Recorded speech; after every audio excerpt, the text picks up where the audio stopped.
questão dos conceitos. Os direitos de terceira geração ou terceira dimensão, eles buscam o quê? Então você tem os direitos de primeira geração, que são os direitos individuais, direito à vida, direito à personalidade, direito à cultura, direito à voz, à individualidade, à opinião. Esses são os direitos de primeira geração.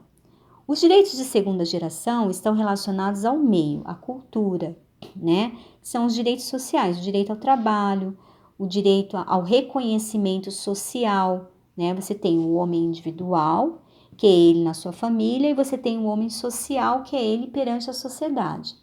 Os direitos de terceira geração são direitos que transpõem esse homem individual e social e passam a ser direitos que a gente chama de difusos e coletivos. Qual que é a diferença fundamental entre os direitos difusos e coletivos? Se você pegar o CDC, lá existe uma classificação, se não me engano, no artigo 84, se não me falha a memória, entre a diferença entre os direitos coletivos e os direitos difusos. Os direitos difusos, basicamente, é aquele direito que atinge pessoas não determinadas, pessoas indetermináveis. Já os direitos coletivos são pessoas determinadas dentro de um determinado grupo. Então, a diferença básica entre esses dois conceitos é essa, falando de forma simples. Os direitos de terceira geração ou terceira dimensão, né, haja vista a crítica que a doutrina faz em relação à nomenclatura, né, que eu já expliquei. Geração, você tem o tempo, o marco. Dimensão, você não tem um tempo e um marco. São direitos que são sobre a pessoa e não sobre um marco histórico. Né? A crítica é essa. Quando você coloca geração, você estabelece um marco temporal. Quando você coloca dimensão, esses direitos estão sobre.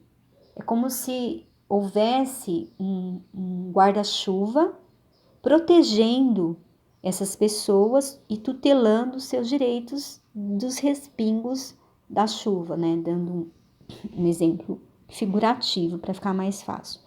Os direitos de terceira geração, então, são direitos que já deixam de ser o indivíduo e o indivíduo social e passam o quê? A tecnologia, né? O direito à automação, o direito à informação.